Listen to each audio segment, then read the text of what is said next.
views and opinions expressed in this program are those of the participants and do not necessarily reflect the views of BronxNet or the program underwriters. All right, coming up on this edition of Today's Verdict, an attorney that specializes in family law joins us on set to talk child support, children's rights, and all things family law. Later, we'll take a look at the conclusion of Bronx Week as we focus on the Bronx Parade 2017. As you can see, we have much to get to, so stay tuned. Today's Verdict starts right now.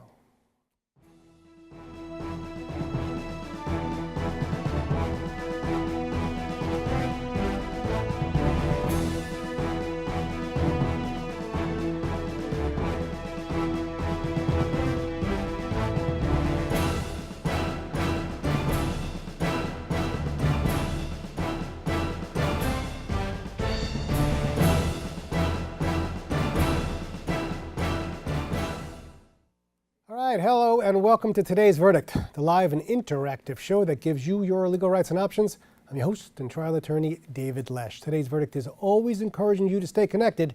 Make sure to tweet us at Today's Verdict and hashtag Ask Today's Verdict if you have a question. Also, make sure to like us and follow us on Facebook at Today's Verdict and check us out at BronxNet.tv/Bronx Legal. And last, but certainly not least, don't forget to tweet me at David Lesh. Well, child support is often misunderstood. Many believe the process is unfair and uneven. Does it favor one parent over another? Well, joining us today to help clear the air is family court attorney Jeanette Cortez Gomez. How are you today? Good. All right. Well, offset, I was a little confused about something, so I want to get this clear. Yes. For how long do I have to support a child? Is it 18? Is it 19? Is it something else? 21. 21. Now, in New York State. Many people, unless I'm the only person, I think many people think it's 18, but that's not true. No. You're legally responsible to support a child to the age of 21 in New York. Am I correct? Correct. All right. So now you're not getting along with your spouse or your partner, and it's time to pay up because you have a child. What do you do? How do you even do this? So it could be done by several different people, but the person has to be caring for the child. Right. So typically it's done by the mother, who usually is the primary custodian, but it could be done by mom, dad, grandparent, aunt, whoever has legal custody of the individual. So that person goes to family court in their borough. Now, do they generally go themselves?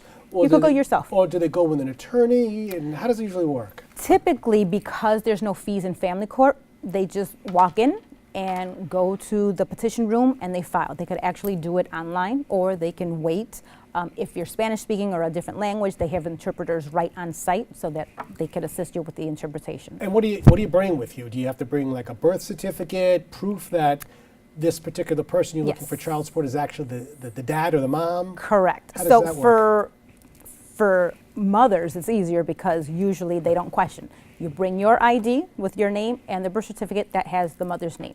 The hardest one is the fathers, because they're not available at the time that the papers are signed in the hospital, or for whatever other reason, sometimes the father isn't listed on the birth certificate. So you definitely bring the birth certificate. If no father is listed, then you have to, at the same time, begin a paternity petition to name the individual who you are claiming is the father of the child. How does that work? Do you actually Same have to, process. Same process. For either process, you would file a petition, fill out a form, which is then given to the clerks. They draft it, give it to you for your review. If everything is okay, you sign it, and it then gets docketed. And are they sometimes together, the whole paternity hearing and the child support hearing? Are they Correct. Sometimes they are together sometimes? Absolutely. So what happens is, once it's drafted and you appear before the judge for the first time and they give you a summons and petition, you have to have the other party served. Someone over the age of 18 who is not yourself and not a Sunday, at least 8 days in advance, serve the individual with the paternity and the child support. That individual will come to court on the date that is listed on the summons. If they want an attorney, they can ask for an attorney. Typically, for that purpose, they do not ask for an attorney. They don't? No. All right, so now you get to court. I guess it's the first appearance. Correct. What goes on there, really? So typically, first appearance, the magistrate will explain the rights to each of the individuals. You have a right to have an attorney, ask for an adjournment to obtain an attorney, so on and so forth. Or you can speak for yourself. Typically, they speak for themselves for purposes of the paternity and initial child support matters. What's usually the demeanor of the two people who are there at this point? Are they getting along? Does there have to be a court officer in the room? From your experience, what do you usually see? It all depends. So there are instances where the parties are still amicable and the non-custodian, let's call that person, is still friendly with the custodial parent. It's just a matter of, I don't know how much I'm supposed to pay you, so let's go to court, let's hash it out, get my name on the birth certificate through the paternity process, and then have the judge let me know, or the magistrate, let me know how much I should be paying. What if there is like a separate side agreement that you've made with your, your spouse, whoever this person is that you've, created the child with? What if you've made a deal, I'll give you $200 a week or something else, and now you go to court? Does that just get wiped out? Yes and no. So, for example, if there was an agreement prior to going to court, I'll pay you $250 a week. And you get to court and the magistrate establishes paternity, goes through the numbers, crunches them, and establishes it should be $375 a week. Then it's up to basically the custodial parent to say, okay, you've been giving me $250. You say that's all you could give me. I'll take the $250. Or the custodial parent can say, well, according to the magistrate's numbers, you now owe me $375. Now, this is important. How do we figure out how much income this person is really making? Because I think a lot of it is based on what you earn. Am I correct? Correct. How do we figure that out? Typically, on a good case, you would just submit your last 3 pay stubs, your last 2 years of W-2s and tax returns, and the magistrate will make the calculations based on those numbers. Now you have individuals who work off the books, they're taxi cab drivers, there's not a solid W-2 form. They're solo practitioners also, they have 1099s. So it's a little more difficult to establish actual income. And I would assume that many people are doing everything they can to avoid paying the maximum of child support. And when you say off the books and they're not paying taxes, or maybe half is being paid on, half is off, how would you even figure this out? How do you investigate and maybe get to the bottom of it? So you try to establish the person's lifestyle. Are they driving a 2017 vehicle? Are they living in a co-op in Manhattan? Or are they living in a room? Are they renting a room in the Bronx and the only vehicle they have is a 2006 Toyota that they're using as a cab? So Would the judge take that into effect, or the magistrate? I mean, actually look at pictures of the vehicle that you're really driving, or the summer house that you have? If you can establish that through testimony, through evidence, a lot of social media is used these days. In one of my cases, we were able to establish certain things because on Facebook, the individual bragged about going to Mexico and driving a new vehicle and so on and so forth. So it hurts the person, but helps the custodial parent because they can establish, okay, if you're going to base it on what he is stating, and I'm saying he because that's typically, I get it, but it could be he or she. If you're going to base it on what he is claiming, well, how about this vacation home? Or when we were together, I know for a fact that he and his mother had income property, and he derived X amount from that. Whatever you use as part of from the relationship can be accounted for by the magistrate. And the judge, by the way, can say, or the magistrate can say, look, hand over your Facebook password or your Instagram password, because we really want to see what you've been posting, right? You could be forced to do that? They have not gone to that extent. They have not? Not at all. So how do you find out what they've really been posting? That's, just to kind of see. Well, because one would think if you were in a relationship with this individual, you're friends with their friends and family. Oh, so they would have it that way. Correct. Usually they get it through not direct means, but through friends and family that they still have in common. Okay, well, I'm an attorney, right? Let's say I don't want to be an attorney anymore and I want to be, I think we talked, a lifeguard or something else, making a lot less money.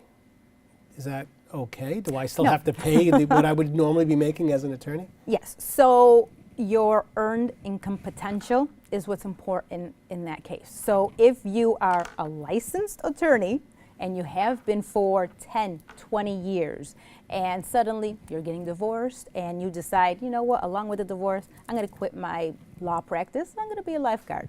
No, you have to pay that difference. Correct. And they would look at your savings, I assume, to do Oh, they that. look at savings, they look at property that you may have, they look at your lifestyle, and sometimes they will impute income if in fact they believe the custodial parent that you are trying to hide assets or hide income. All right.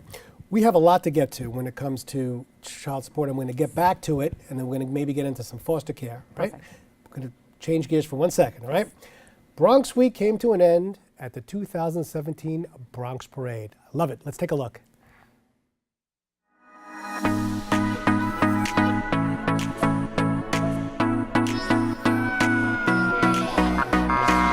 We're here today at the Bronx Week Parade 2017, where we're checking out community leaders, hometown heroes, and many different cultures. The honorees have worn being from the Bronx as a badge of honor and are very proud to call the borough their home. How are you feeling to be honored? It feels great. It feels great. It's a pleasure for me. It's an honor for me to be here. Japan has been the best party I've ever been to in my entire life. This is home. This is amazing. I'm overwhelmed with gratitude. I really am. The parade sponsors were thrilled for the performances, youth groups, and entertainment to come. Goya has been in the Bronx since the company first started in 1936, and we're very, very proud to be part of the Bronx.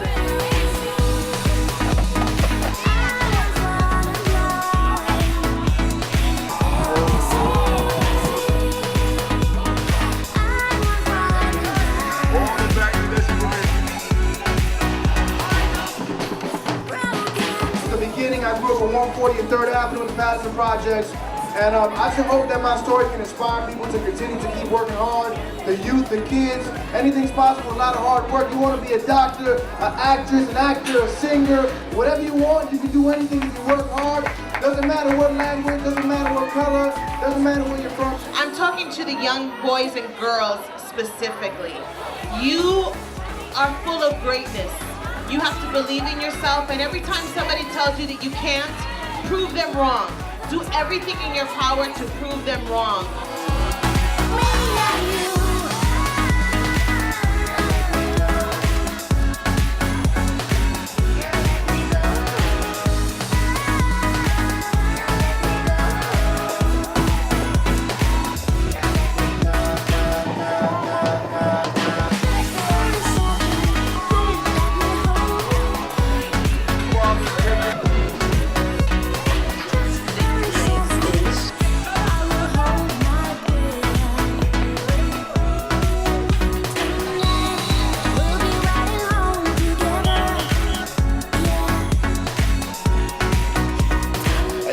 There's so many excited, young and old, all participating.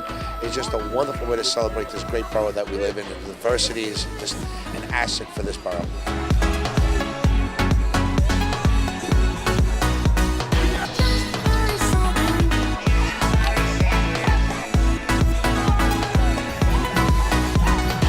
Well, this is the end of the 2007 Bronx Week Parade, where the community enjoyed themselves, ate great food, and listened to great music. I'm Sabrina Burgess, reporting for BronxNet.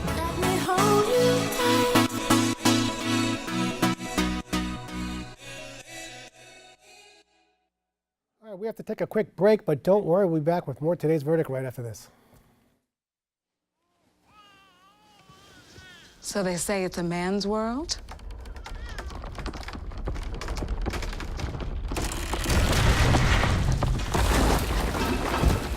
I don't see anybody's name on it. While they were out doing their thing, we slowly changed all that.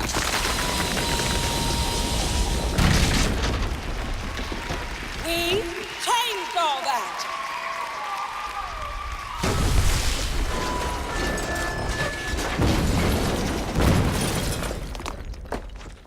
Today, women can do anything men can do. And there's one thing we're even better at.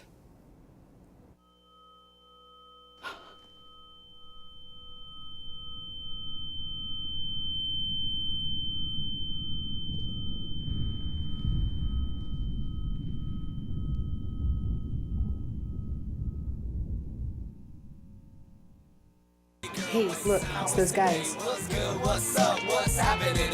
Let's those pearly whites, man. Yeah. Boys, check it out.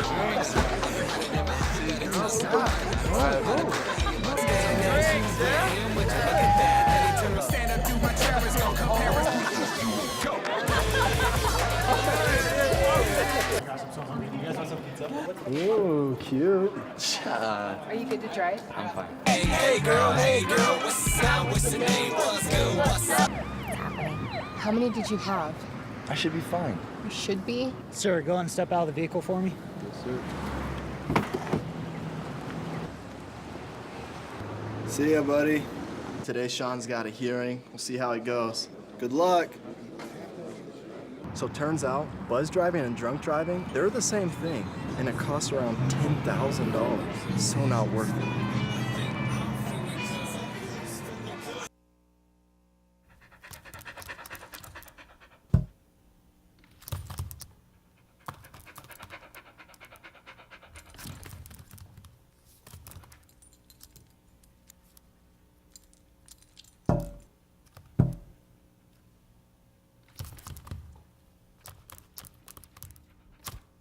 There's a shelter pet who wants to meet you.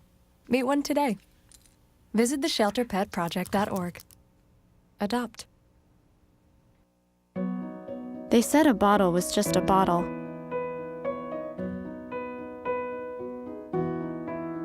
That no one would ever notice me.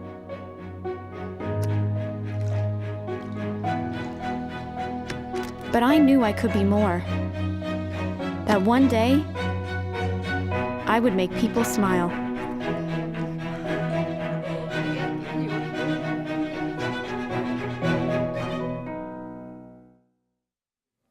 All right, welcome back to Today's Verdict. I'm your host, David Lesh. We're always encouraging you to stay connected. Tweet us at Today's Verdict. We're back in studio with family law specialist Jeanette Cortez Gomez. All right, Jeanette, I've decided not to pay the child support that I was ordered to pay. What happens to me? Well, the individual who is supposed to be getting the money, so the custodial parent or the caretaker, will go to court and file a violation petition. Typically, same process. You go to court, you file the petition, you see a magistrate, they give you the summons and petition. Same magistrate, same judge, or somebody completely different? Depends on if the magistrate is still there. If so, yes. They usually try to keep it consistent with the same magistrate throughout the entirety of the case. So, all right, I didn't like the award. I don't really have the money. You know what? I'm just not paying. What are you going to do to me? So, if the custodial parent proves that you have not been paying, and it's very simple to prove, is there an order and have you been paying? If the answers are yes and no, then you can be found willful. What if I say I'm paying cash? Prove it. Get a receipt type of thing. Absolutely. Money orders. Okay. Usually it's done through SCU, which is the Support Collections Unit. Oh, so it kind of goes that directly. way. Yes. So what typically they do is if the non-custodial parent has an on-the-books job, then they just take it directly from that person, income execution from the employer. All right, so I'm not paying. So if you're not paying and you're found willful, you could go to jail for up to 6 months. Really? For each violation. Have you seen this? Oh, absolutely. Now, that is the one instance where the non-custodial parent who is found willful is entitled to an attorney. If you want to raise the amount, decrease the amount, or file for the first time, you're not necessarily entitled to a free attorney. If it's a violation petition, They could put which you in jail. could place you in jail, You get a lawyer. You're absolutely. And that'll be a legal aid attorney if you can't afford one, I assume. It would be Or is it an 18B? Yeah, 18B assigned criminal? parent. Oh, okay. Yeah, one of the family court. Now, what else? How about, I don't know, what else happens? Driver's license, all that stuff. Driver's license can be revoked. As an attorney, that license can also be revoked. Really? A lawyer? Yes, Have you seen that happen? I've read about it in Okay. in the papers. I something to haven't make had sure a client that or seen you should a think lawyer, about. but absolutely, they take it very seriously. You could have your passport revoked. If you are expecting that nice chunk of change from your tax returns, that You can could get be that garnished. as well. Absolutely. All right, let's. Oh, by the way, the child. Can the child ask for child support? Yes. So depending on the age and circumstances, so long as the child is, again, under 21, say they move out and there's never been a child support order, but they need some assistance, they're not fully emancipated, they can absolutely go to court and file for child So support. let's say you have a 19-year-old and going to college, living on their own for years now. They decide, you know what, I think I could use some money. They could file for child support against, but they're not emancipated. If they're not emancipated and under 21, so They I can guess ask for it. say they've been trying to do it on their own for a year, it's not working, they can file. Wow. I guess parents sometimes don't realize that, but they can do that. Correct. All right. Now, what if the child is not yours, but you don't know the child's not yours and you've been paying child support? Because I'm sure that happens. That happens a lot more often than you would think. All right. You know, couples together, woman gets pregnant, you're happy, you're not necessarily thinking, is this my child? Unless you're married, you should probably just make sure, because once you've established yourself to be that person's or that child's father, 1 year goes by, 2 years, 3 years, the longer that child believes you're the father, the less likely you can later say, I'm not the father, I'm not paying child support. So what you're saying is, even if you're not the father, if you've been acting like the father, yes, and then find out 3 or 4 years later that you're really not, the judge or the magistrate treats you as if you are the father. Correct. And you pay all the way through 21. Yes, under the doctrine of equitable estoppel, then you can be on the hook. Now, there's a possibility that the custodial parent says, you know what, you're right, you're not the father, this person is. So there's a possibility that they would ask for the individual who had been paying, who had been acting as though he were the father, to now be removed from child support obligations if another person comes forward and through an agreement and establishing the new person as the father, that person then takes Now, over. some children are lucky enough to at least have one, if not both, parents support them. Yes. But I promised some viewers I was going to ask you a little bit about what happens if you're taken from your parents and you're in the foster care system. Let's talk a little bit about foster care, because I get these questions all the time. The viewers write in, they always want to know about it. How does the foster care process even begin? So typically what happens is a complaint is made through the state central register. That is in Albany. So a call is made, it's a 1-800 number, Right. make a complaint. Mrs. Jones was just beating on her 5-year-old child. He now has a black and blue eye. Okay. That then goes to the local branch, assigned to a caseworker, investigate. The caseworker goes out, investigates the case. They speak to the person who made the phone call. They speak to the parent. They speak to the child. They speak to neighbors, whomever, throughout the process to make a determination. Now, from there, there's two different roads. There's you have 60 days to make a determination, unfounded, substantiated, unsubstantiated, but then there's also the court route. You can decide not to take it to court and instead have the individual take some services, anger management classes, parenting classes, whatever the investigative caseworker feels could resolve the issue. But typically on a case like that I just gave you, Sure. where the individual hit the child to the point where there's a black and blue, that's going to be brought to court. Once it is brought to court, an Article 10 case is filed, an abuse and neglect case. Now, where's the child at this point? So it all depends. If the caseworker takes advantage of emergency removal powers, they can go with the police and remove the child. The case then needs to be filed that day, depending on what time the child is removed, or the next possible day. So if it's on Friday at 6 o'clock, they're not coming in until Monday morning, which means the child has been in either the children's center or in a foster home. For 2 nights. Correct. That's horrible. Absolutely. So once the case is filed, then it's up to the court to determine what they believe is in the child's best interest at that moment. Is it okay to leave that 5-year-old with the individual and get services and court supervision, or should we keep the child in foster care until such time as they're comfortable returning the child? Okay, let's say they move the child to foster care. And they find a home.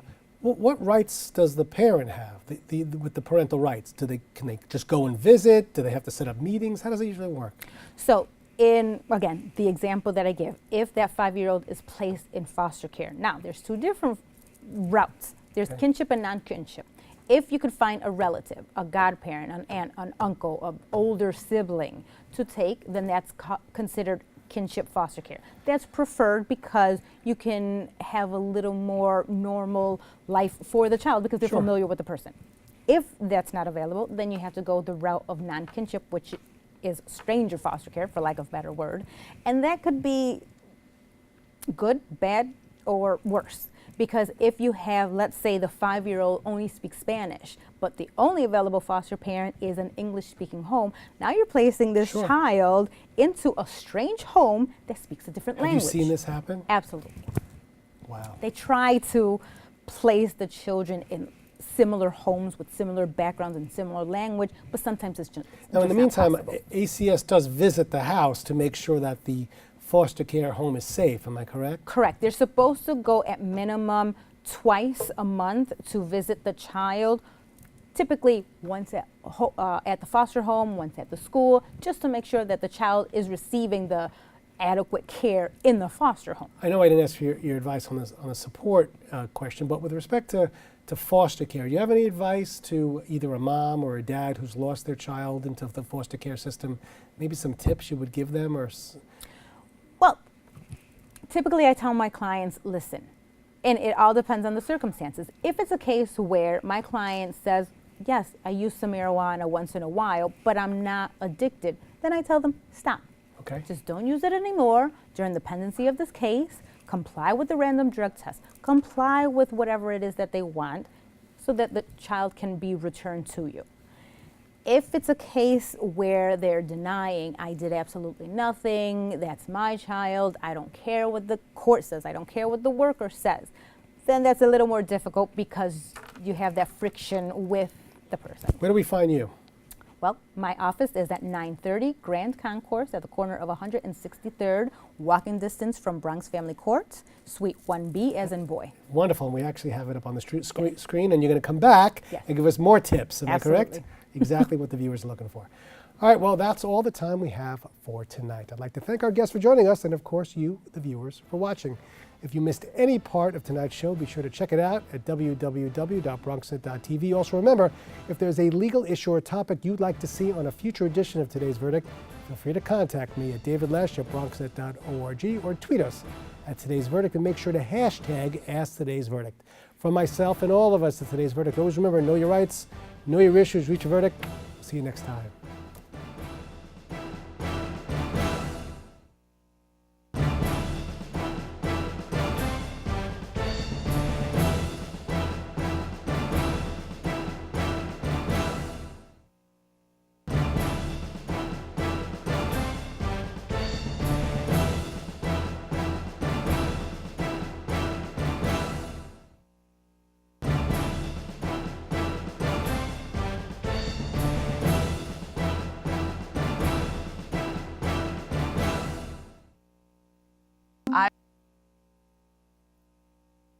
I rescued Toast from a shelter in 2011. I love Toast because she's a lazy diva. Toast makes me laugh. When I walked into the shelter, I knew she was special.